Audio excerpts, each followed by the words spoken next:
Hi, and welcome to Random Scottish History's first true crime project. We're going to be covering the square mile of murder in Glasgow. These were a series of crimes that began in 1857, with the last being in 1908. They were not perpetrated by the same person. It was 4 separate cases with a total of 5 victims, potentially 6. There was someone who may have been murdered that did not receive justice. The term square mile of murder was coined by a Jack House in his publication of 1961. But I'm going to state here that at Random Scottish History, we don't use recent information at all. We go to contemporary sources. So for this series, as we've done previously with other projects, we're going to be taking our information from the Scottish press, the contemporary Scottish press of the time. So you're going to be receiving the information in the same way as the public received the information at the time. The cases are going to be in 3 parts.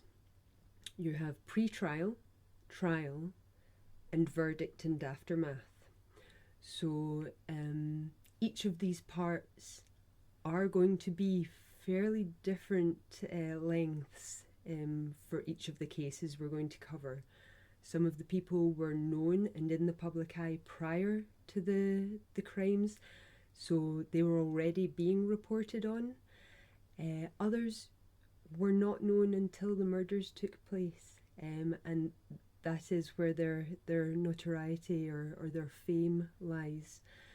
So you have different amounts of information for each of the cases, but the idea is to convey as full a picture to you as possible.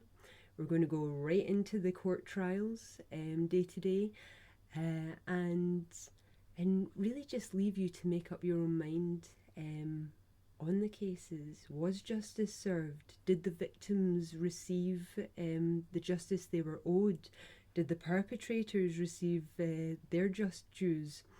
So quite a lot of people feel like there's still a lot of mystery attached to these cases, but I was surprised when I put feelers out before embarking on this project to see how Random Scottish History followers would react to the information. Would they even want the information?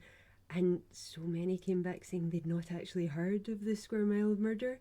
So I'm kind of excited to bring these cases to those people, and if you're one of them, then I think you're in for a bit of a treat. By delivering the information direct from the contemporary Scottish press chronologically, you don't just get right in about the case, you also have an opportunity to get right in about Glasgow life at the time. How did people live? What was expected of people?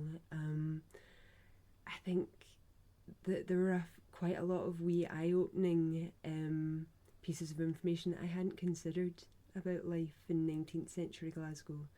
So I hope I can bring you the same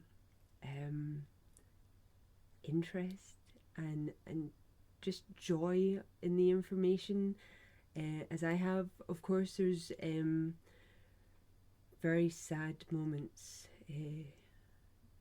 especially where you feel, in the case where you feel like justice wasn't served properly, where perhaps bias got in the way of justice. So there's a lot of sadness throughout the cases, not just for the victims, but for some of those accused of the crimes too. You can't help but really feel for what they had to go through, because once you were condemned, that really was it for you, even if it didn't lead to a sentence of death. Your life was forever tainted, and there were always going to be people out there who believed that you were guilty of exactly what they said you were guilty of. So, but I guess we're just going to give you the information, let you decide for yourself how you receive that information, and what you make of it, because people do still have very differing views on these cases, even now. So we'll get into it, shall we? Hi, and welcome to part 1 of Jessie McLachlan's case. This will be part 1 of the pre-trial, of which there will be 2 parts for this one, because there's quite a lot of information before the trial even gets started. So we'll get into it with the Dunfermline Press for Wednesday the 9th of July 1862. This is a mysterious murder in Sandyford Place, Glasgow, from the Morning Journal.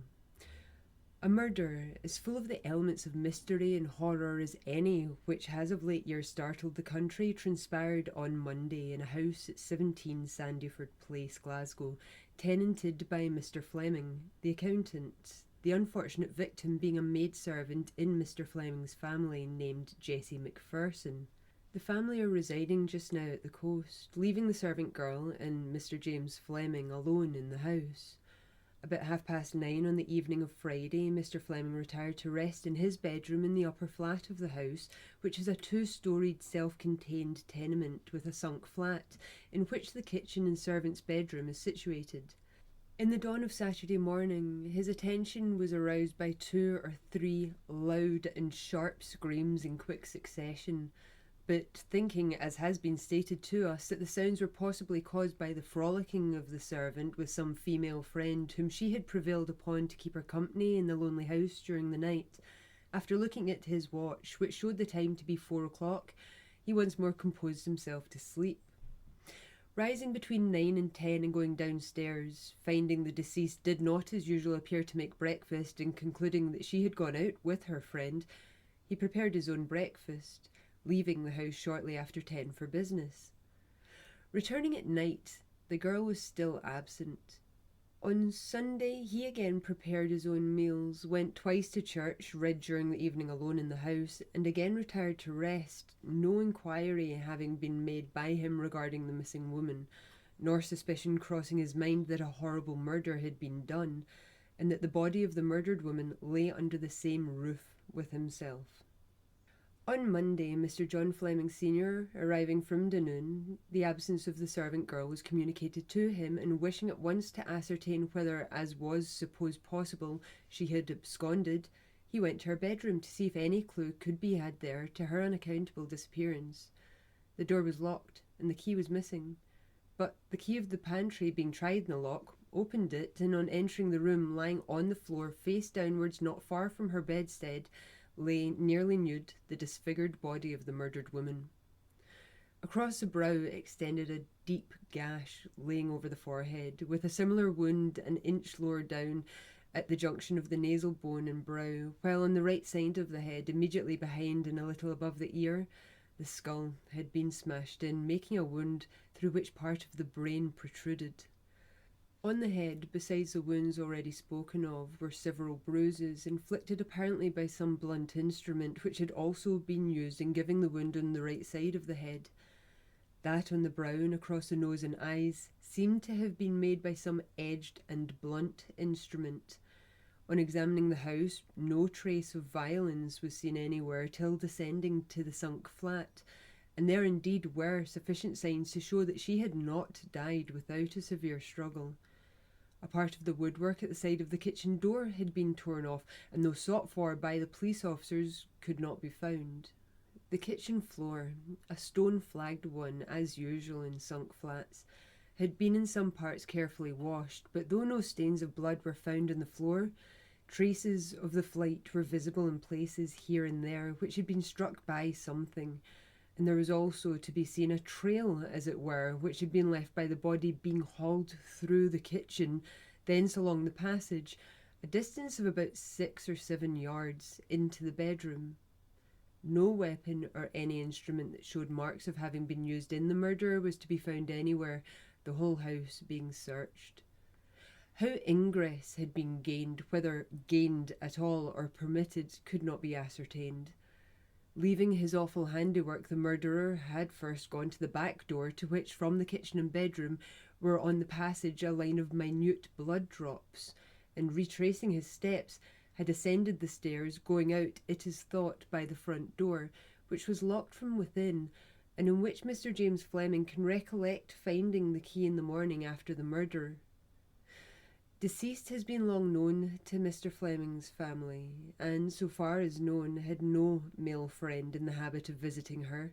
A tall, fresh-coloured, healthy woman, about 40 years of age, she has evidently died not without a strong and desperate struggle for dear life, preceded and incident on, it is possible, a defence of her womanly honour. The Falkirk Herald for Thursday the 10th of July 1862 has murder of a Falkirk woman in Glasgow, arrest of Mr. Fleming, Sr. On Monday afternoon, about 4:15, Mr. John Fleming, resided at 17 Sandyford Place, reported at the Western District Police Office that a servant in his employment named Jessie McPherson, about 40 years of age, had been found dead in her bedroom same afternoon.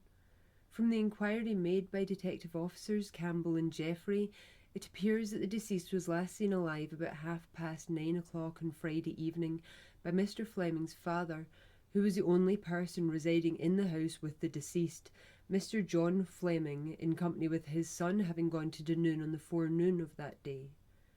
Mr. James Fleming, we are informed, states that, about 4:00 on Saturday morning, he heard loud cries proceeding from the kitchen in which deceased was, but he paid no attention to the circumstance. He arose between 9 and 10:00 and observed that the door of the deceased's room was shut. He then went to his office and returned in the afternoon without seeing deceased. When his son returned from Dunoon on Monday morning, the circumstance was mentioned to him, and when deceased's bedroom door was forced open, she was found lying upon her face on the floor, quite dead, the body being almost in a state of nudity. The clothes which deceased had worn were strewn about the room, and they were all saturated with blood. Distinct marks were also observable upon the floor of the kitchen and the lobby leading therefrom to the bedroom, as if deceased had been dragged from thence to the room. The blood also seemed to have been washed off the kitchen floor. Dr. Fleming found that the skull of deceased was fractured in several places, and also that one of her jaws was fractured. The case is altogether of a most mysterious nature, and there seems to be little doubt that the unfortunate woman has met with foul play. The circumstances attending the murder are much shrouded in mystery. It appears that on Friday forenoon Mr. Fleming and his son, a young man of about 20, left Glasgow for the coast, where the other members of the family are at present residing, leaving James Fleming, an aged man, father of the former, in the house alone with a housekeeper named Jessie McPherson, a woman between 30 and 40 years of age. Mr. James Fleming is said to be about 87 years of age, but appears to be a healthy old man, robust for his years, and in the full possession of all his faculties, with the exception of being rather dull of hearing. On Friday evening he retired to bed betwixt 9 and 10:00, his bedchamber being on the first floor, immediately above the sunk flat. The house is self-contained, situated in a quiet and genteel locality, and shaded from Suckyhall Road by a row of trees. The housekeeper was at this time employed in the scullery, and Mr. Fleming states that after going to bed he heard no noise, and was under the impression that deceased had retired to rest. Early in the morning, however, he was awakened from his slumbers by several loud cries, which apparently proceeded from the sunk flat in which the housekeeper's bedroom is situated. To these sounds he paid no attention, and again fell asleep immediately afterwards. On rising about 10:00 in the morning, he found deceased's bedroom shut, and it then occurred to him that she might have gone out with a female friend, whom he supposed she had prevailed upon to pass the night with her in the lonely house, and that having stayed out too long, she was afraid to come back. From this time, till his son and grandson returned from the coast on Monday, he cooked his own meals in the house and did not think of making any inquiry about the missing woman, who by this time had been absent 2 days. When Mr. John Fleming arrived, his father related the circumstances of the disappearance of the housekeeper and the cries he had heard on Saturday morning. The former immediately proceeded to the door of the sleeping apartment, which had been occupied by the deceased, and found it locked and the key missing. The key of the pantry was then procured, and by it access was gained to the bedchamber, where a fearful sight presented itself. The unfortunate woman, Jessie McPherson, was found lying on the floor, near the bed, in a semi-nude state, the only garments which covered her person being a short flannel gown and shift. The body was frightfully mutilated, deep gashes being observable on the brow, head, back of the ear and lower jaw, which had sustained a compound fracture. The skull was also fractured so severely that the brain protruded. From the appearance of the body, there can be no doubt that the poor woman made a desperate effort to save her life, one of her hands, apparently in warding off the blows, having been fearfully smashed, and one of the fingers of the other hand almost severed. The wounds on the head and face, as also those on the hands, appeared to have been inflicted with a sharp instrument. 2 cleavers were found in the kitchen, which adjoins the bedroom of the deceased, and one of these, on being examined, seemed to have been recently and carefully washed, and it is suspected that by this deadly weapon the foul murder was accomplished. The apartment in which the body was found bore evidence of the terrible and deadly struggle which had taken place, part of the walls and articles of furniture being bespattered with blood, and pieces of the dress worn by the deceased being found lying about the floor, also covered with blood. The extreme coolness and confidence of safety apparently manifested by the murderer is shown by various circumstances besides the mere washing of the cleaver, which is supposed to have been employed in perpetrating the horrid deed. From the appearance of the kitchen floor and part of the bedroom floor, it is evident that they had been carefully washed for the purpose of obliterating the traces of blood, but notwithstanding this precautionary measure, the marks of blood were plainly seen on the floors of both apartments, the floor of the kitchen being composed of flagstones, and that of the bedroom which leads from it of boarding. The body had also the appearance of having been washed or wiped with a damp cloth. In the course of the struggle, part of which seems to have occurred in bed, the bedclothing was saturated with blood in several places, and a sheet, which was soaked with blood in one part, was carefully rolled up, the bloody part being in the centre, and concealed in the corner of a room. Mr. John Fleming, immediately on learning these particulars, communicated with the police of the Western District. Mr. Todd, acting Assistant Superintendent of Police with Detectives Campbell and Jeffrey, proceeded to the house and investigated the case. Sheriff Strathern, the Procurator's Fiscal for the City and County, and Mr. McCall, Assistant Superintendent of the Central District, were also speedily in attendance, and along with a number of intelligent detective officers, made diligent and active inquiry into the matter until an early hour on Tuesday morning. The inquiry was resumed after the lapse of a very few hours, and was continued during yesterday with unremitting exertion, care, and prudence. And the body of the deceased was subjected to a post-mortem examination by Doctors G.H.B. MacLeod and Fleming. So far as we can learn, the only articles missing from the house are 6 silver toddy ladles, a silver soup divider, a silver slice, and 6 silver-plated forks. These articles are said to have been kept in the kitchen and were in the house previous to the family leaving for the coast. If plunder were the object that the murderer had in view, the perpetration of this awful crime has yielded him very little of any intrinsic value, but it may be surmised that this was not all that was desired, else it is possible he could have enriched himself to a much greater extent. Whatever that object may have been, and it is difficult even to our most practised police authorities to solve that problem satisfactorily, the fact remains that a savage murder has been committed. The circumstance of the floors of the kitchen and housekeeper's bedroom having been carefully washed, evidently after the committal of the murder, has been by many considered rather a remarkable and curious feature in the case, and has accordingly been commented on, and a peculiar deduction drawn from it. It has been said by some of those who have paid attention to this particular point that the careful and businesslike manner in which this operation of washing the floors seems to have been gone about leads them to form the conclusion that the murderer must have been a woman, or assisted by a woman, as no man could have done this so well. This idea may be perfectly reconcilable with the other facts of the case, especially as the whole affair appears to have been so quietly executed. It is stated by the eldest Mr. Fleming, who had remained at home, that he found the outer door on the latch on Saturday morning, and it is argued from that incident that the murderer must have escaped by the front door. The back door was locked from the inside, so that he could not have gone out in that way, which, however, would have been the most natural course for him to have followed, seeing that it leads into a garden and thence into a vacant piece of ground. It is also said by Mr. James Fleming that the door in the window of the scullery looking to the front area was slightly open on Friday, and it is inferred from that an intending robber may have found a safe and easy means of access through that window. As, however, it was found snibbed in the morning, it appears that he did not take the same mode of egress. While, as yet, no trace of the murderer has been found, the police are not relaxing their efforts to obtain a clue to his or her whereabouts, and it is to be hoped that in this they will be successful. Meanwhile, the aspect of the case is in many respects mysterious and unaccountable. Deceased, so far as we can ascertain, bore a very good character.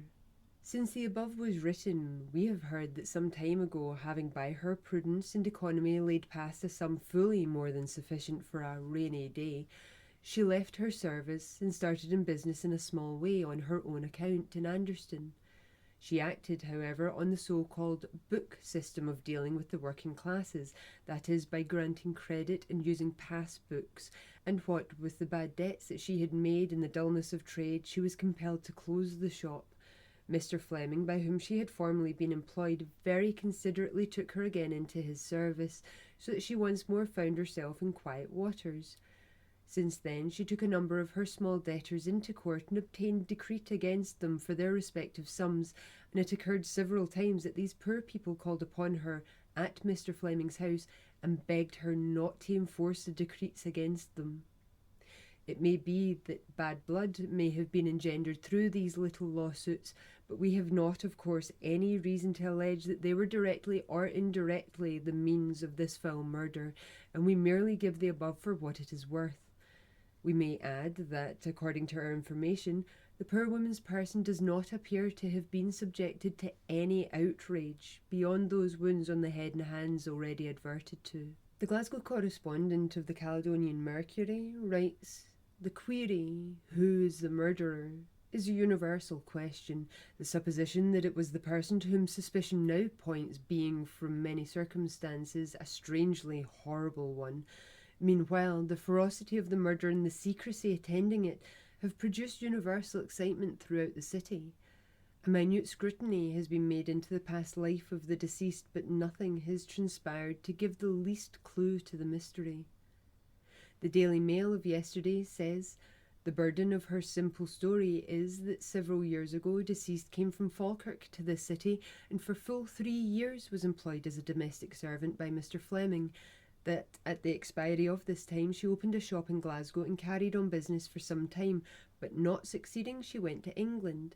She returned to Scotland and, after staying some time in Gairlochhead, was again received about 9 months ago into the Fleming family, where she remained in her old capacity of servant until the past week.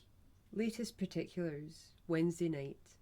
So far from the time which has elapsed having diminished the interest in this case, the excitement increases as any fresh fact is elicited by the strict system of inquiry which is being instituted by the authorities. Today we learned that the silver plate which was missing from the house of Mr. Fleming has been found in Mr. Lundy's pawn office in East Clyde Street. It had been pledged on Saturday last at 1 o'clock by a young woman, whose name or by whom employed is yet unknown. Mr. James Fleming, the old man, was taken this forenoon from the house in Sandyford Place to the county buildings for examination, where some acquaintances of the deceased have been examined today by the fiscal. From our Glasgow correspondent, apprehension of the elder Mr. Fleming.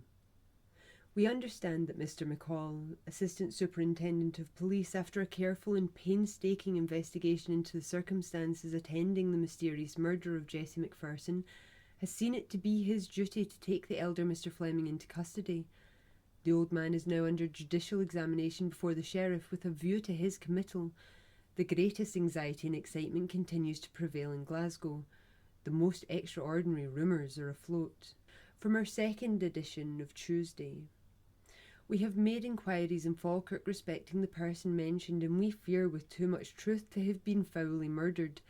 She was well known to many people in town, having lived from her infancy in Falkirk.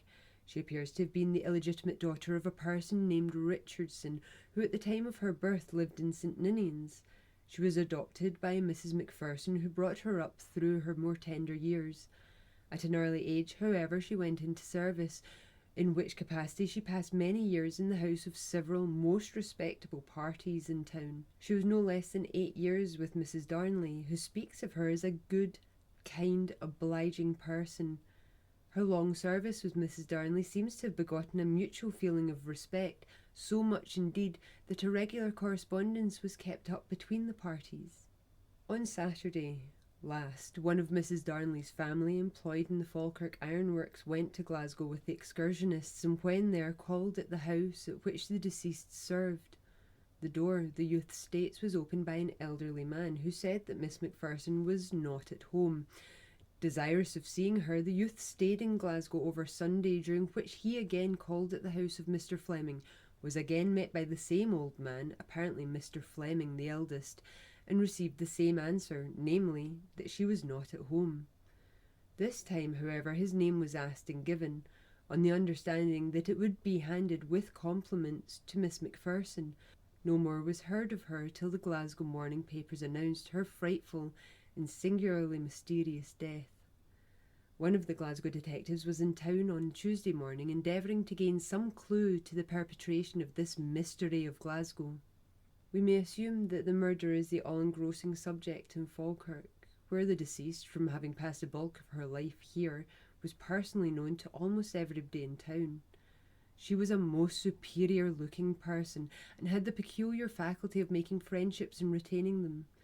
There has naturally been a great deal of inquiry regarding the most likely perpetrator of the dreadful crime and the probable motive of the murderer. Nothing definite has, however, been arrived at. In addition to the circumstances mentioned, we learn that the deceased had written during the last week to a person in Falkirk that for about 3 weeks she had not been on good terms with one of the Fleming family. We hear a number of other rumours, some of them with a deal of feasibility, but pointing in a direction which it would not be prudent to refer to further in the meantime. The Glasgow Morning Journal for Thursday the 10th of July has the Sandyford Place murder, progress of investigation. The excitement in the public mind increases as time goes on, without bringing aught but an occasional gleam, as it were, from a chance source, to dissipate the gloom that envelops the mystery. Each day and hour indeed has brought new, if minute, items of intelligence, all requiring consideration in any attempt at solving the dark riddle, and giving rise to conjectures of a most opposite and varied kind. The prevailing suspicion was undoubtedly attracted to Mr. James Fleming, and many were the queries why, at the earliest stage of the investigation, he had not been apprehended. His extreme old age, however, the possibility that the infirmities of years had prevented him seeing and hearing what a younger man would have been expected to have seen, and heard of a desperate struggle for life taking place under his feet and but a few yards from him, the excess of wickedness which had to be supposed in one so old and holding his position committing such a crime, combined to make highly improbable to the minds of some the idea of his being the culprit. The patient research of the authorities, judiciously slow even to cast the slur of suspicion on the unhappy old man, resulting in no definite clue to suspect elsewhere, no alternative was left them but his apprehension, and accordingly, yesterday forenoon, on a warrant of the sheriff, he was taken into custody while in the house in Sandyford Place, and conveyed thence to the county buildings. Meanwhile, the startling information was given to the police authorities that the missing articles of silver plate had been pawned on Saturday last at 1 p.m. in Mr. Lundy's pawn office, number 8 East Clyde Street, by a young woman. This strange discovery gave a new direction to the inquiry, a direction it was hoped that would speedily lead to the apprehension of the murderer and the total removal of all suspicion from the old man, whose sad position excited universal pity. Pity, how much called forth by the more than possibility of his innocence, how impossible to withhold, not unmixed with horror by the supposition of his guilt. Every detail that could be gleaned from Mr. Lundy's assistants, to whom the young woman gave the articles, was carefully collected, but indeed amounted to little more of use for practical purposes of detection than the fact that it had been a young woman who pawned them. On handing the articles over the counter from one of the enclosed boxes, common to all pawns, she had given the name of Mary MacDonald. Being asked by the young man where she had got the silver plate, she stated that it belonged to her mistress, who resided at number 5 St. Vincent Street, and that she had been sent with them to the pawn in order to raise a few pounds required by her mistress to meet a pressing claim of the landlord for rent. There were 27 articles in all, some of them silver and others silver-plated, bearing the crest of the Flemings, and for these she received the sum of £6 15s, leaving immediately afterwards. Mr. Lundy himself was absent at the time, and states that the slender inquiry into the pawner's circumstances and the whereabouts of her obtaining the goods was reprimanded by him whenever he heard of it. A circumstance that requires accounting for, however, is why the authorities were not sooner informed of these articles being pawned with Mr. Lundy, a bill particularising the missing goods having been sent round all the pawn offices on Tuesday forenoon. This bill, it is said, was overlooked by the assistant clerks, and it was not till yesterday morning, when reading the account given of the stolen property in the newspapers, that the idea was suggested that the articles pawned on Saturday were those missing. As a matter of course, the name and address given by the woman have turned out to be fictitious, number 5 St. Vincent Street being untenanted, and the soi-disant Mary MacDonald, or her mistress, nowhere to be found. On the track, however, with a tenacity and zeal that will surely be rewarded with success, our city detectives are now most earnestly engaged. She is described as being somewhat pale-complexioned, with a faint tint of red in her cheeks, oval-faced, hair of a lighter sandy colour, and about 5 feet 6 or 5 feet inches in height, apparently about 22 years of age, decently dressed, so far as her garb was visible from the counter upwards, arms and hands white, as if unused to the manual labour of servant work. She might have been taken rather as earning her bread by the needle than in domestic service. Her position in the box prevented her dress from being seen well, and the only article she wore, the style of which can at all be recollected by the young man who transacted the business with her, was a neat bonnet trimmed with brilliant coloured flowers. Whither has Mary MacDonald gone? Into the seemingly impenetrable darkness that is over all the case, not again to emerge therefrom, or will this prove the happy clue to the labyrinth in which conjecture at present wanders? Some light, it was anticipated on Tuesday night, would have been thrown on the affair by a Mrs. Mary Downey, housekeeper at Troon, a most intimate personal friend and old acquaintance of the deceased, and yesterday, she having been sent for, arrived to tell what she could of her dead friend's antecedents, her position in her service in the Sandyford Place house, and other places where she had been working. Mrs. Downey is the person spoken of in yesterday's journal with whom the deceased entered into partnership in opening a small grocery in Grey Street. She states that, so far as she knew, Jessie McPherson never had any male friend in the habit of visiting her as a lover during all the time they lived in the same house. Mr. James Fleming at times dropped into the shop to crack a while, and then left again, but he paid no more attention to deceased than towards herself, and appeared to her to take rather a fatherly than any other interest in the prosperity of the shop. Deceased was of a quiet, reserved nature, and didn't care about men, having met with misfortune in early youth while in Falkirk, where she had been the sweetheart of a young man, now in Australia. Being compelled to close the shop from losses sustained through bad debts incurred by working people unable to pay what they had obtained on credit, their affairs were as far as possible wound up, and a person employed to collect all the debts to them deceased then leaving for Lancashire. On her return, she, in no one case, prosecuted one of her debtors, and Mrs. Downey is of opinion that, from the gentle disposition and conduct of the deceased, no malicious feelings could have been engendered in the breast of any one towards her. This seems somewhat to exonerate the aged man, his interest in deceased being stated by Mrs. Downey to be that of a father and nothing more, while the statement made by a contemporary that bad blood may have been engendered through little lawsuits is shown to be unfounded. Other persons, however, speak to a knowledge of statements made by deceased that her master's father had repeatedly asked her to marry him, and had been as repeatedly refused. Mrs. Smith, residing at 49 Richard Street, states that when conversing with Jessie McPherson about a fortnight ago, on being asked how she was getting on in her place, said that she was getting on well enough, but she also complained of the old man using an expression regarding her that led Mrs. Smith to believe she was annoyed by his old mannish ways. Two persons intimate with deceased state further that deceased often spoke of how ardently she was entreated by Mr. James Fleming to marry him. That the deceased did so say and tell her intimate acquaintances cannot, we think, knowing the concurring information, admit of a doubt, but it may be that the story of her courtship by her employer's father has had no foundation other than her own fancy, feminine vanity having frequently been known to err in this respect heretofore. Mr. James Fleming, after his apprehension, was detained all day yesterday in the county buildings. Shortly before 3 o'clock, in presence of Sheriff Strathern and Procurator Fiscal Hart, Procurator Fiscal Gemmell entered on the examination of the prisoner, the wonted caution having been given him to answer no question that he might feel objection to. The examination lasted till shortly after 7, the old man replying to the questions with an iron calmness of aspect that one would suppose impossible in the guilty, and was surprising in the innocent. At 7:30, after this searching examination, a crushing trial one would think to a person so old, he emerged from the sheriff's chambers with the most composed and placid appearance.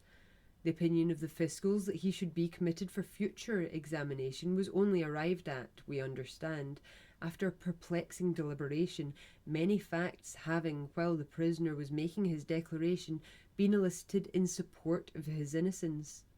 He was, however, committed, and immediately thereafter conveyed in a vehicle to the North Prison. His age is now known to a certainty to be 87, documents existing showing that he was born in August 1775 and is a native of Glasgow. He has throughout all his long life been resident in the city and is consequently widely known. About 5'7" in height, he is remarkably hale and vigorous, appearing rather a man who has not yet reached 70, and who certainly has few of the frailties of that age. Ruddy complexioned, wiry frame, somewhat bent by years, but still strong, he looks like one who has lived a careful life in youth, and who seems reaping the benefit of that in a hale old age.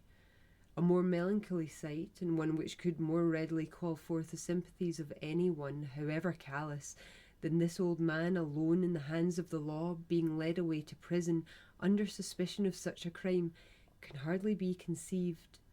It is earnestly to be desired that some other solution to the mystery may be found, one less revolting to natural feeling than that which could implicate this prisoner. The recovery of the stone silver plate is most suggestive of mercenary motives towards the murder, but in following out the theory that the crime was committed by a mere robber, the question at once arises: why so mangle the victim? How account for the washing of the kitchen floor, the deliberation shown in washing the blankets, and indeed, with the exception of the single fact of theft having been committed, the appearance of the scene of murder is against the supposition of robbery having been the original motive to the deed. It is now thought the murder was consummated in the bedroom, where the bloodstains were most plentiful, into which the unfortunate woman seems to have run, followed by her murderer. Whether she was unrobed or not at the time of the struggle is uncertain. On the floor of the bedroom can be discerned the mark of a foot stocking clad, and the body having no stockings on when found. This may be a sign unwittingly left by the murderer. That the body has been dragged along the passage and floor face downwards is also surmised, the thigh bone and knee bearing abrasions as if made by being dragged along the floor. Deceased, though tall, was of slender form, and is said by her foster sister not to have been really strong, though healthy. Her remains, it is intended, will be buried today. It is not positively known whether any of her clothes have been stolen from the house, but being of saving disposition, she was usually well clad, and several articles of dress she is known to have been possessed of, among other 2 silk frocks, and a cloak cannot be found. She received her half-year's salary, £7, in last May, and every vestige of that having gone too, unless she has herself disposed of it in banking or otherwise, theft in this case also has been committed. Carefully avoiding mere gossip, rifest in such a matter and giving only what we have ascertained from trustworthy sources, without attempting in the least to theorise or conjecture on the mystery, the matter may here be left to the coming day, which will doubtless solve this, as time has solved many other and equally dark problems. The Dundee Courier for Friday the 11th of July, 1862, has mysterious murder in Glasgow, committal of James Fleming on a charge of murder, from the Daily Mail of Thursday. An event took place on Wednesday which so far corroborates the suspicions that have been pointed in one direction and which, if not approved by everyone, is not likely to be condemned by many as either harsh or hasty. We refer to the apprehension, examination and committal to prison of Mr. James Fleming, the old man who was in the house on the night on which it is believed the murder was committed. At the first indication of the murder, the absence of all inquiry on the part of the prisoner as to the cause of the disappearance of the deceased, although he heard screams during the night, notwithstanding a partial deafness, was accounted by all a mysterious circumstance which had not been sufficiently explained. But apart from this negative evidence, there were positive facts, not only suspicious in themselves, although clumsily explained, but provocative of the impression that there was much more behind. Thus, some of the blankets in the bedroom in which the murdered woman was discovered were found to have been washed, but not with the address of a female, the crimson spots having been removed in some measure, though remaining clearly perceptible on a close examination. Again, some linen which had been kept recently dressed was found in a drawer in which the prisoner's underclothing was usually kept, stained with spots and a goodly-sized blotch of blood, the explanation of this being that it had been placed by the deceased on the winter dykes on Friday, and that on Saturday he had taken it carelessly down and put it past. Moreover, the room in which the prisoner slept was situated on the ground floor, and immediately above the kitchen in which the fearful conflict in all probability took place, so that it is but reasonable to suppose that the noise of the scuffle must have been heard with warning distinctness, and besides this, anyone quitting the house by the front door must have passed his bedroom. Yet nothing occurred, he avers, to awaken his suspicion. As stated on Wednesday, the house in Sandyford Place has been repeatedly examined from top to bottom, but excepting the numerous painful records of the deed in the kitchen and bedroom, no blood has been found on the walls or furniture. Minute inquiries have, of course, been made as to the relationship of the prisoner and Jessie McPherson, and as this is a material element, it may be well to mention the opinions entertained on this point by the friends of the deceased. It is stated on the one hand that the conduct of the prisoner towards the deceased, whom he had frequently visited while she kept a shop in Grace Street, Anderston, was always respectful and kind, even going the length of proposals of matrimony, and on the other hand, that he had made advances which, whether dishonourable in their nature or not, were at least exceedingly distasteful to her, for it is alleged that she had told one of her friends, on the Sunday before her death, that her life was made miserable owing to the manner in which he came about her. The examination of the prisoner took place yesterday before Mr. Sheriff Strathern, and lasted for about 4 hours. Of course, like all preliminary inquiries in such cases, it was conducted with closed doors, but we understand it resulted in the prisoner being committed for further examination and removed shortly after to the North Prison. It may be mentioned that, although the prisoner gives himself out as being 87 years of age, His appearance is not that of a person so far advanced in life. He looks a hale, robust man, capable of some degree of active exertion, and with his mental faculties comparatively unimpaired. The subjoined wearing apparel, which belonged to the deceased and is known to have been taken away, has not yet been recovered. Black watered silk, sometimes worn and in good condition, a silk dress or skirt of a changing colour, with 2 flounces, a black silk polka, a black velvet cloak, a drab cloth cloak, and a black harness plaid. The story told to the pawnbroker seems so plausible, the party offering the articles apparently so respectable, and no robbery of the kind having been reported by the police, that he had no compunction in at once taking the plate in pledge, giving £6 15s for it. So little did the assistant suspect that the goods had been got in an improper manner, that he thought no more of the circumstance until he read in the newspapers of the discovery of the robbery, when he at once communicated with Mr. Lundy, who instantly informed the police of the matter. As if to render still more complicated the appearances of the case, various theories have been propounded respecting the motive which may have led to the commission of the crime.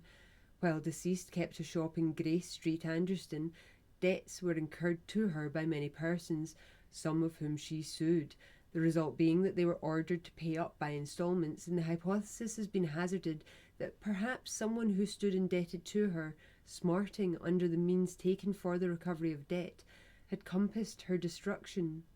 This seems a very improbable solution of the mystery, and fades away in the attempt to grasp it. The Dundee Courier for Tuesday the 15th of July has the mysterious murder in Sandyford Place from the Glasgow Mail of yesterday. Apprehension of the pledger of the plate. We are happy to be able to announce that the woman who pledged in Mr. Lundy's a silver plate belonging to Mr. John Fleming of Sandyford Place, which is supposed to have been stolen on the Saturday of last week after the committal of the brutal murder, has been apprehended and is now safely lodged in the Central Police Office, South Albion Street, until she can be brought before the sheriff. On a previously concerted plan, Captain McCall of the Central District, Captain Robb of the Southern Division, with Messrs. William Smith, Audley Thompson and Mackay, sub-inspectors of detectives, proceeded yesterday afternoon between 3 and 4 o'clock to the private dwelling house of James McLachlan, who resides in Broomhill Street, between James Watt and Brown Streets.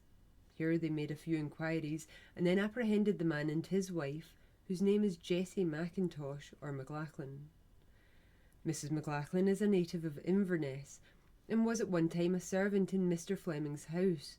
She was acquainted with Jessie McPherson several years ago, with whom she was a fellow servant, and was married out of Mr. Fleming's house 4 years ago. She is a woman of about 28 or 30 years of age, slender made, fair complexion, and rather above the middle height. She has a rather ladylike appearance, and seems to have suffered much mental agony during the week that has passed since she visited Mr. Lundy's. She is very pale, but composed, and altogether a determined-looking woman. Her husband, we believe, had nothing to do with the matter, although, of course, in view of the serious investigation which is going on and his intimate connection with one of the chief parties concerned, the authorities could not do otherwise than take him also into custody. He is second mate on board of the screw iron steamer Plada, which plies between Glasgow and Cork and Waterford, and in her he sailed from here on Thursday before the murder, not returning to the Clyde till last Thursday. It is said that the woman McLachlan was seen entering Mr. Fleming's house on the Friday night of the murder. She was twice called before the sheriff and the procurator's fiscal during last week as an acquaintance or friend of the deceased, to see if she could throw any light on the mysterious matter, but not a word did she let drop to explain anything connected with the murder. She admits that she gave the things in pawn at Mr. Lundy's, and says she got them from old Mr. Fleming on the Friday night. But we understand she left home after 10 that night, and did not return till Saturday about 9 in the morning, bringing with her a bundle. Sheriff Strathern and Messrs. McCall and Robb searched the house last night, but found nothing to inculpate her or her husband, but of course they entered into no official investigation at that time. Today the prisoners McLachlan and his wife will be fully examined, after which we trust we will be enabled to give further particulars in regard to this all-engrossing topic. The Falkirk Herald of Saturday, in reference to the call made by a young man from Falkirk at Mr. Fleming's house, mentioned in the North British Daily Mail of Saturday, says, "We have made particular inquiries at the young man Darnley, about 17 or 18 years of age, and his statements are as follow. I called at 6 or shortly after 6 o'clock on Saturday evening at the house of the Flemings in Sandiford Place. After ringing the bell, there was rather an unusual delay when an old man between 70 and 80, as I thought, opened the door. I asked if this was Mr. Fleming's. Yes, was the reply. I then asked, is Jessie McPherson here? No, was the reply, as if the old gentleman did not hear my question distinctly. On repeating the question, he answered, yes. I asked, is she in? And received for an answer, no. I asked, do you know Ken where she is? Answer, no. I then asked, has she been lying out? And the answer was, she has been out a long while. Having told him I was leaving by an evening train and having given my name, I left. This conversation was conducted by Mr. Fleming on the doorstep. On Sabbath I returned. The senior Fleming again came to the door. This time I was accompanied by an acquaintance, Mr. James Walker, who, however, stood at a distance from the house. I again asked if Jessie McPherson was at home. The answer was no. I then said, she's surely off and out the noo. Having said there was a person waiting on me, James Walker, I left. Mr. Fleming seemed, as I thought, cool. The information here given suggests a number of queries, pertinent and suggestive. Crowds of people again congregated yesterday about Mr. Fleming's house in Sandiford Place and displayed their morbid curiosity by peering into it as narrowly as they could. The police, however, kept them at a somewhat respectable distance. None of the deceased's missing clothing has yet been discovered, although, of course, this is not much to be wondered at, seeing the police were chiefly on the hunt for the woman whose capture is above reported. Old Mr. Fleming still remains in custody, and doubtless the apprehension of yesterday will have a material effect on his position. We understand another woman has since been apprehended as being concerned in the murder. They will be brought up at the police court this morning. Further particulars from the afternoon edition of the Morning Journal. The Central Police Court was crowded this morning with persons anxious to obtain a look of Jessie McLachlan, the young woman who has confessed that she pledged a silver plate on the morning of the murder in Sandiford Place, and who is now very strongly suspected of having herself committed or taken a part in the committing of that fearful crime. Bailey Brown was the presiding magistrate, assisted by Mr. Cunningham as assessor. The Honourable, the Lord Provost, also took a seat on the bench, although officially he took no part in the proceedings of the court. Before it was opened, the husband of Mrs. McLachlan was led to a seat beside the score of prisoners whose cases were to be disposed of, and after one or two prisoners had been remanded for the further consideration of the charges against them, his wife was brought in, and with him was brought to the bar. Without any inquiry, and doubtless to the disappointment of the crowd gazing intently upon them, they were ordered to be remitted to the sheriff for examination, and were then taken out of the court. Not only were they not questioned, but they did not offer any remark, but moved into and out of the court as if they were taking part in dumb show. The female prisoner was very pale, but barring that sign, exhibited a demeanour which was indicative of stoical indifference or great mental firmness. She is tall, has very regular features, and a very good figure. Indeed, with regard to physical appearance, she has been highly favoured by nature. The husband was well dressed, looked like his profession, that of a sailor, is about 30 years of age, and much more than his wife, seemed not like a person who had to do with an atrocious crime. And, indeed, not only his appearance speaks in his favour, but so do those who are acquainted with all the facts of this mysterious affair. Though he has been remitted on the charge of being connected with it, when the officials do venture an opinion with regard to him, that opinion is to the effect that he is quite innocent of the murder. It is therefore believed he will easily be able to prove that he was not in Glasgow at the time when the crime was committed, but with his vessel, the Plada, at a port in Ireland, so that we need not be surprised if we learn in a day or two that he has been liberated. A few minutes after the husband and wife were thus remitted, the latter was conveyed in a cab to the county buildings, and the former, in 10 minutes after, was taken to the same place in a similar manner. They were to be examined today before Sheriff Strathern, he being the sheriff who has been hitherto taking cognizance of all the evidence bearing upon the murder. We have now to state those facts which we have ascertained as having transpired between the apprehension of these two prisoners and their being handed over to the sheriff, and which do not appear in our previous edition of today. As we have already stated, they were, shortly after their incarceration in the Central Police Office, stripped and their persons carefully examined, and as we have already said, there was not the slightest sign indicative of a recent struggle upon the person of the husband, but unfortunately for the female prisoner, she did not come out of the ordeal so successfully, for although there was no mark or abrasion upon her face, body, lower limbs and arms, there were wounds upon 3 fingers of one of her hands, as if they had been bitten, and 2 other marks as if they had been cut.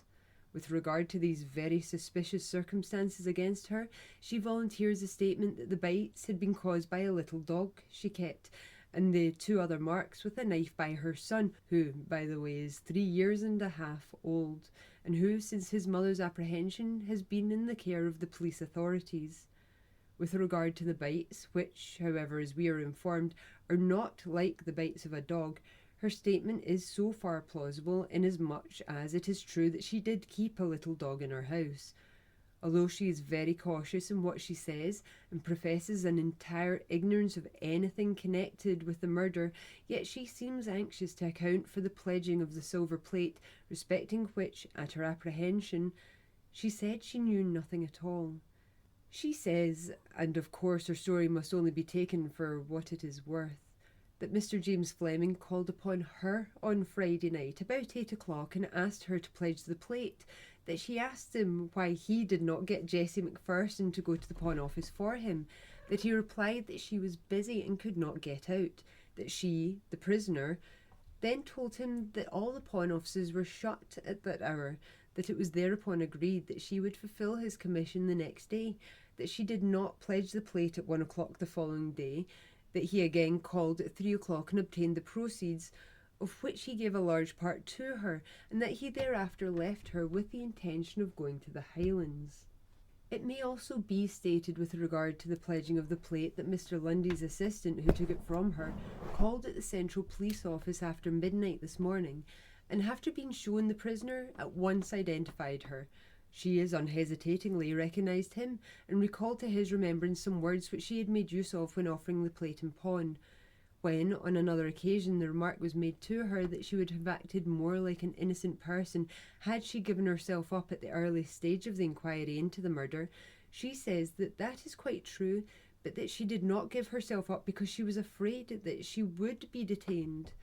She also states that after she had informed her husband last Friday night that although she had nothing to do with the murder, she had pledged the plate at request of old Mr. Fleming, he had insisted she should give herself up, and that they had agreed she should do so on Monday yesterday. Her apprehension arose from the following circumstance. Captain Robb called upon Captain McCall, stating that he had reason to believe that the witness, Mrs. McLachlan, had to do with the murder.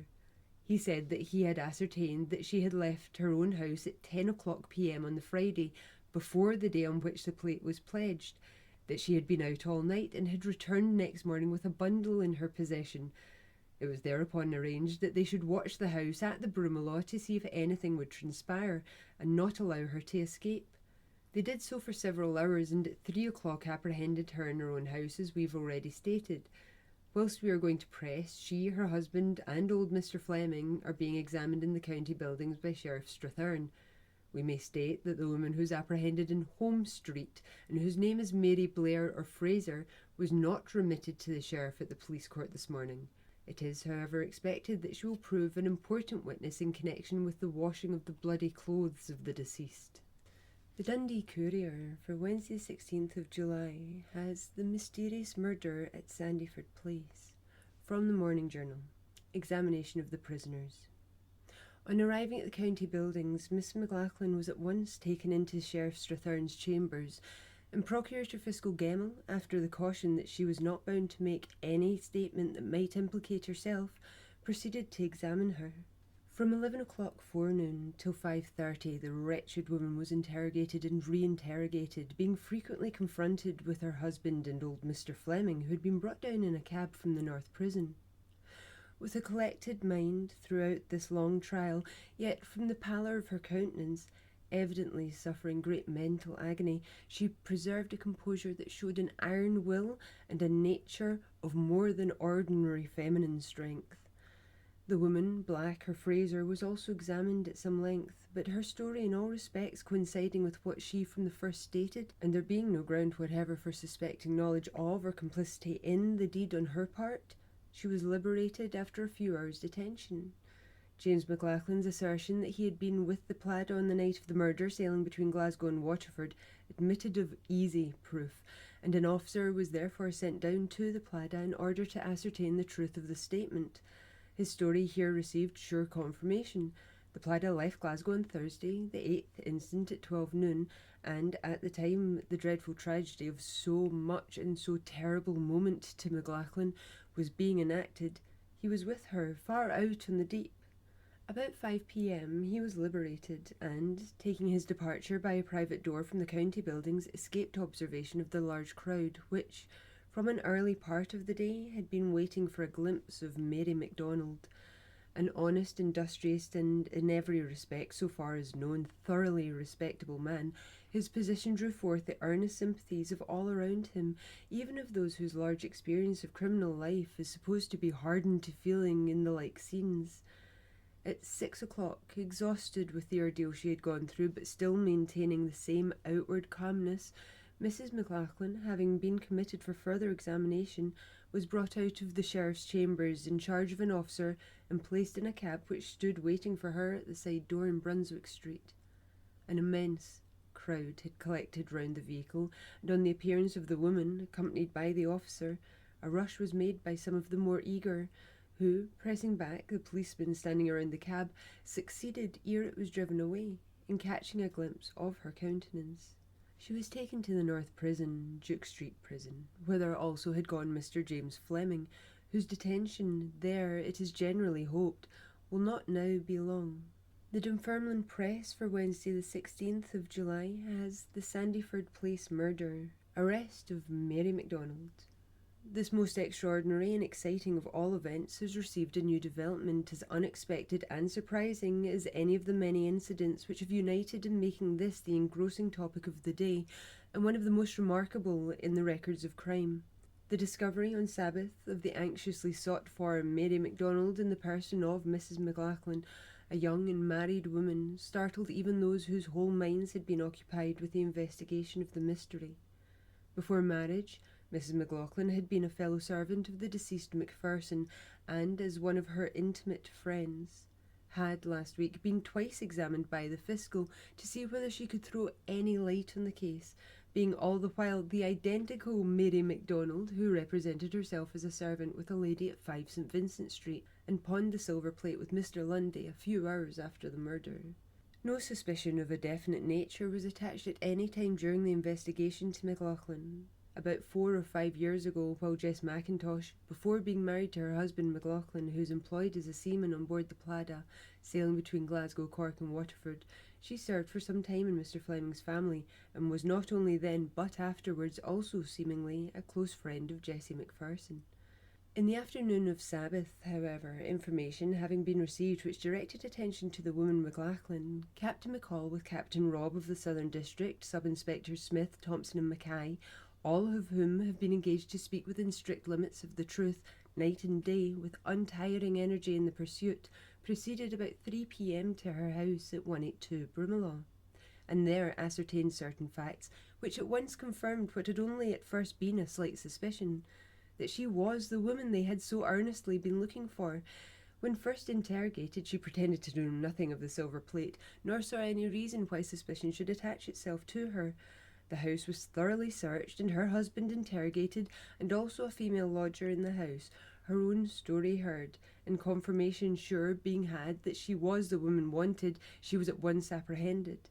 Her husband was also taken into custody, and we understand, terrified by the position of his wife, whose culpability to a certain extent he knew, confessed that last Friday night she had told him that it was she who had pawned the silver plate, asserting, however, her innocence of the murder. He alleged that he himself had till then not the slightest idea of his wife's knowing anything about it. Both were conveyed quietly away from their house in a cab. their child, but an infant, being left in the charge of a woman in the house. On their arrival at the Central, a strict examination was made of their persons, and the woman again interrogated. Seeing a pretence of ignorance was no longer of avail in face of the accumulated evidence against her, she confessed to having pawned the articles, narrating under what circumstances, and strongly denying having taken part in or any knowledge of the crime. Her story is that she received the plate from James Fleming late on Friday night, but till further scrutiny has confirmed it, strong doubts may be entertained that it is altogether false. She is said to have been absent from her own house all Friday night. Of her husband, the facts as yet ascertained have been exculpatory. He is stated to have been from home during the night of the murder, having left Glasgow on the Thursday previous in the Pladder for Cork, returning the following week, and this, if confirmed, removes all suspicion from him. His person, we may add, on being examined, exhibited no trace of recent blow or scratch, as might have been the case had he taken part in the struggle that preceded the murder. Cognizant of the robbery, as the woman Mackintosh or McLachlan has been, her conduct during the past week, supposing she continues her assertion of innocence, is extraordinary. Examined twice before the fiscal on the murder, she stated she could give no clue, and that her relations with deceased had always been those of the utmost friendliness. Talking to a small circle of the friends of McPherson, she told somewhat humorously how old Mr. Fleming had, under her cognizance, been troublesome to Jessie, making love to her against her often expressed wish that he would desist. One notable circumstance indeed attending her examination, not thought of at the time, but now recalled, pregnant with meaning, is that when first visited by the detectives, she obstinately refused to tell them anything at all, however unimportant their inquiries might be, and it was not till cautioned strongly of the sharp mode in use to make such refractory witnesses speak, that she gave any minute item of information she might conceive suitable. That she was always on the best terms with the deceased we have as a fact, not only from her own lips, but also from those of Mrs. Mary Downey, who, along with Jessie McPherson, conducted the grocery in Grey Street. Mrs. McLachlan says Mrs. Downey dealt with them purchasing or getting on credit any groceries she might want, and if there was one person more than another whom Jessie liked, it was she. At the time the business stopped, Miss McLachlan was in debt to them which had not yet been paid. The debt not being paid had not, however, caused any coldness between them. Her appearance is like the description first given by Mr. Lundy's assistant. Tall, pale-complexioned, auburn hair, apparently about 26 years of age, she looks altogether unlike a person whom one could suspect of being accessory to crime so horrible as the Sandyford Place murder. Of the articles of wearing apparel belonging to the deceased, some of them have, we understand, been found in McLachlan's possession, but certain of them are still sought for. After dispatching McLachlan and her husband to the Central Police Office, the detectives proceeded, following up the clue they had obtained, to the house of a woman of rather questionable reputation in Holmes Street, and apprehended her also. She is supposed to have had with Miss McLachlan a knowledge of and connection with the murder. The Scotsman on Wednesday the 16th of July 1862 has the Glasgow murder, examination of the McLachlans. A feature of some importance has come to light since the apprehension of the prisoner. As formerly stated, the authorities were convinced that the bloody footmarks on the floor of the bedroom were not those of the old man Fleming, or of the deceased, for these reasons. The footprint was that of a person having a high instep, and old Fleming has not this form of a foot, he being plain-soled, and the mark was too large for the foot of deceased. When the feet of the prisoner were examined, it was discovered that she had a high instep, and it is suspected that the marks on the floor are likely to correspond with her feet. That a female was present when the deed was done, there cannot now be a doubt. The North British Daily Mail of Tuesday says old Mr. Fleming retained the calm collectedness he has shown throughout the case, and we understand that yesterday, while the case was being alluded to in his presence, he exclaimed, "The Lord will send light that will soon clear me." We learn that the woman McLachlan told her husband after his return on Thursday that she pledged the articles for old Mr. Fleming, who gave her them on Friday night in her own house about 8 o'clock, and that he said he wished a little money to enable him to take a trip into the Highlands, telling her not to give her own name, as the articles would be soon relieved. She further said that he gave her £5 of the money received at Mr. Lundy's office, £6.15. It is known she paid £4.10 of rent last week, besides buying some other small articles, which may account for her stating that she got so large a share of the money. James McLachlan recommended his wife to give herself up as the pledger, but this she refused to do, and hence, as he knew the matter would come out, he did not go with his vessel on Saturday as usual. The house in which the McLachlans live has 2 rooms and a kitchen, and the kitchen and 1 room is sublet to Mrs. Campbell, also the wife of a sailor, and who likewise belongs to Inverness, and knew Miss McLachlan before she came to Glasgow. The parties all enter from the same door, and the McLachlans got to their room by passing through Mrs. Campbell's room.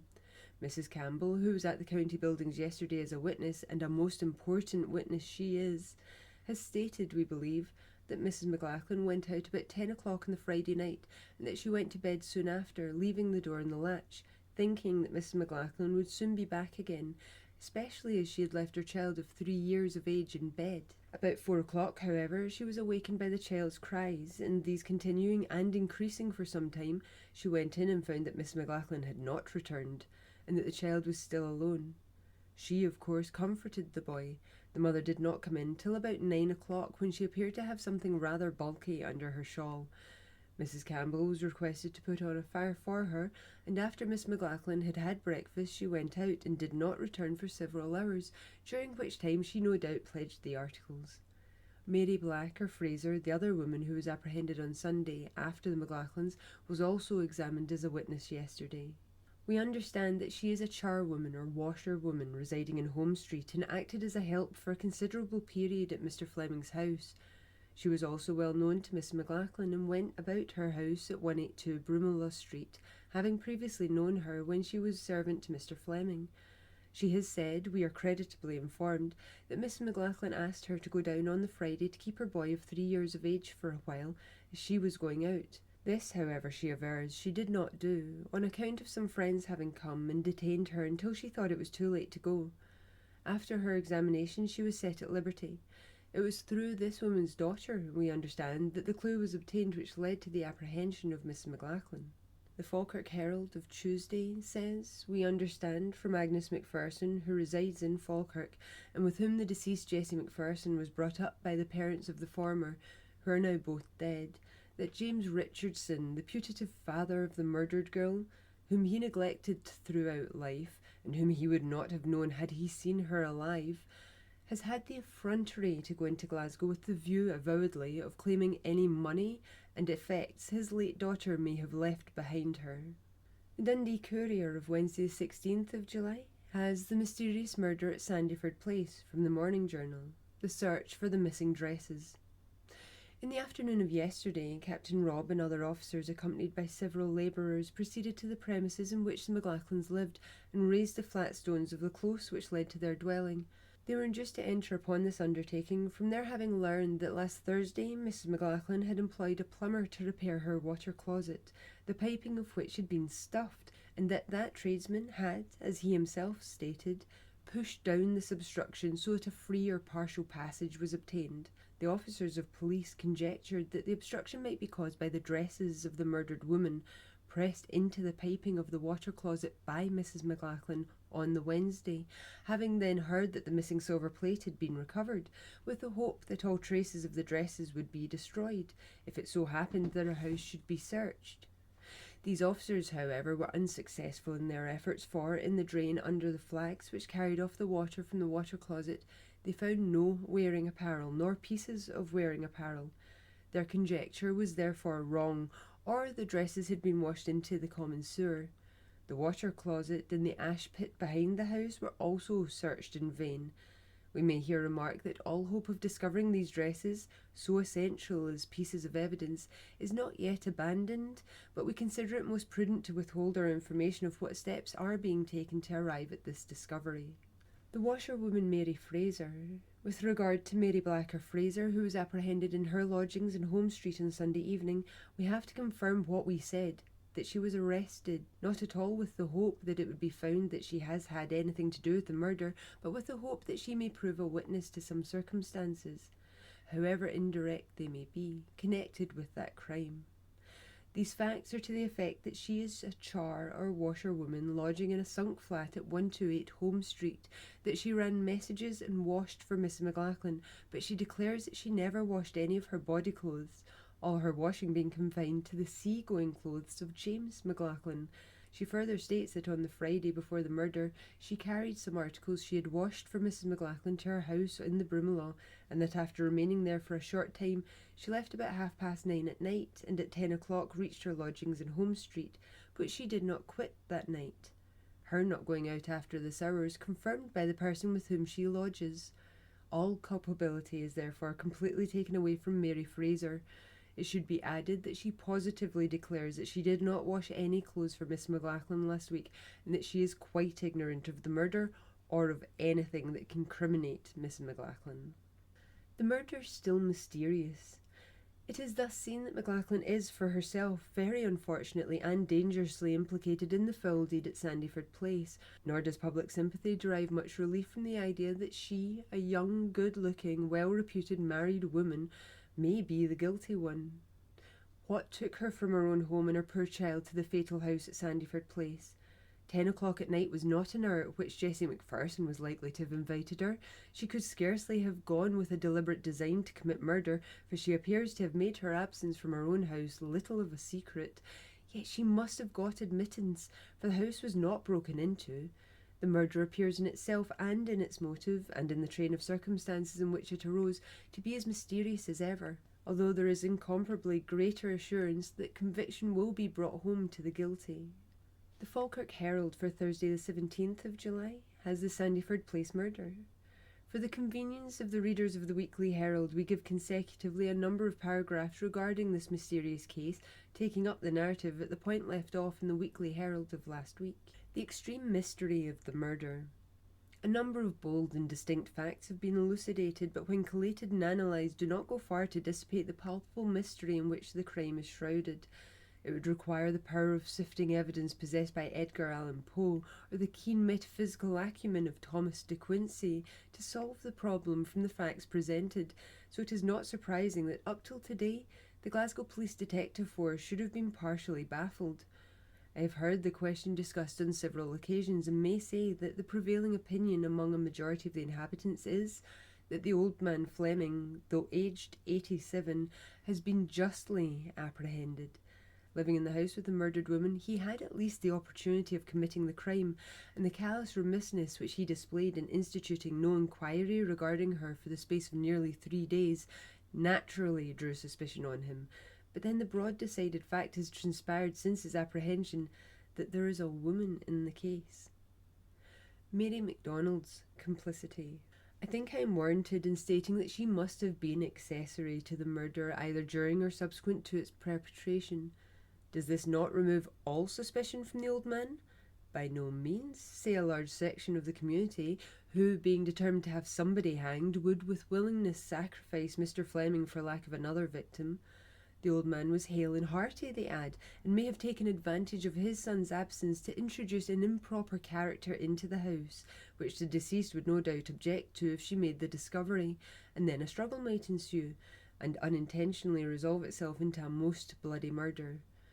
The deed being done, and no chance of interruption, the washing of the kitchen, lobby, and blankets might be set about, and the plate entrusted to the young woman to dispose of. The washing of the kitchen prevented the old man from seeing the blood, and the absence of the silver spoons and toddy ladles suggested the idea of robbery, and so was calculated to throw the police off the scent. The authorities expect to prove, by the imprints of footmarks on the floor, that another woman than the deceased was actually in the house, and she must either have been admitted by old Fleming or by Jessie McPherson herself. In old Fleming's favour, it is urged, in accordance with ascertained facts, that he has been examined naked, head to heel, and no marks of having been engaged in a struggle found upon his person. There is neither a scratch nor a bruise upon him, and no spots of blood on any clothes which he had worn. The cooking of his own breakfast was not an unusual occurrence, and he was frequently known to purchase his own groceries and provisions, so that, though living in his son's house, he might maintain an appearance of independence.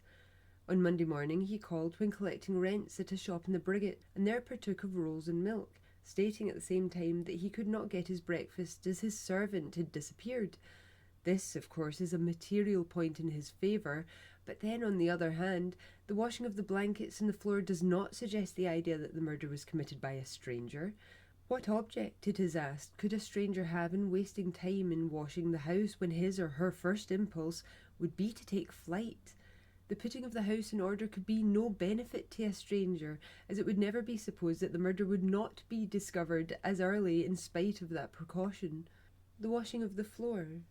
Some strong Flemingites advocate the far-fetched and, I must say, improbable notion that the washing of the floor was meant to delay the discovery and thus gain time, but time could not be esteemed of very vast importance by the murderer when the stolen articles were not pawned till 1 o'clock p.m.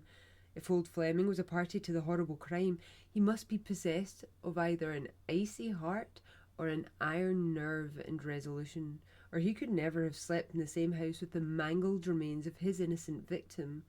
Moreover, he went to church twice on Sunday and heard the service with great composure, as the Reverend J. Logan Aikman, of whose congregation he was a member, is prepared to testify. The apprehension of Mr. Fleming Sr. However improbable, if not impossible, the guilt of this aged person may be, it will at once be seen that it was not easy to avert suspicion from him. He was alone in the house with the now murdered woman. He had ample opportunity to perpetrate the tragedy, if he was able and willing, and he had leisure to wipe or wash away its traces. Then there is his extraordinary apathy or unaccountable neglect in not rousing himself up when he heard, as he states he did hear, the screams proceeding from McPherson's bedroom, and his still continued remissness in making no inquiry about her during more than 2 days, and only reporting her disappearance upon his son's arrival at Sandyford Place on Monday afternoon. Finally, we have the circumstances that some slight traces of blood are visible upon a shirt belonging to the old man, which had been dressed by the deceased, and which he readily admits to have been removed by him from the kitchen and placed in his drawer subsequent to her disappearance. Mr. Fleming Sr.'s eccentric habits. We have heard that the elder Fleming was a man of rather eccentric or peculiar habits, and to those who knew him it did not appear at all strange that he should have cooked his victuals in the absence of the servant, as in early life he had been a weaver, and was then in the habit of cooking his own meals. He was in the habit, and indeed fond of this work, even when all the family were at home, and he has been known often and again to purchase tea and sugar for his own consumption, although he had these, of course, abundantly at his disposal in his son's house. Indeed, it was nothing unusual for him to rise before the servants were up in the morning and kindle the kitchen fire, a duty which lay entirely with the domestics, and one with which he had nothing to do. But these acts tend to allay any feeling of surprise at his conduct in the kitchen after the servant's disappearance. Burial of the murdered woman. The remains of Jessie McPherson were interred in Sighthill Cemetery on Thursday. The hour of burial had been kept as secret as possible, but ere the arrival of the funeral coach about 1 p.m. at the Western Police Office, a large crowd had collected, many of whom, after the coffin had been brought out and the funeral proceeded on its way to Sighthill, followed it thither.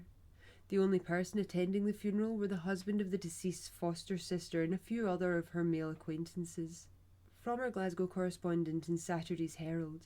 This dark tragedy must be of unusual interest to the people of your town, for I understand that the deceased came originally from Falkirk, but I assure you that this interest cannot equal that which is taken in the crime by the people of Glasgow. A better instance of which I perhaps could not give you than by stating the fact that the house in which the murder was committed has been visited by large numbers, just to obtain a sight of the outside of the building. With regard to the motive of the crime, there is no doubt that it was not robbery, for although some valuable articles were missing, yet a great many still more valuable and as accessible were left untouched.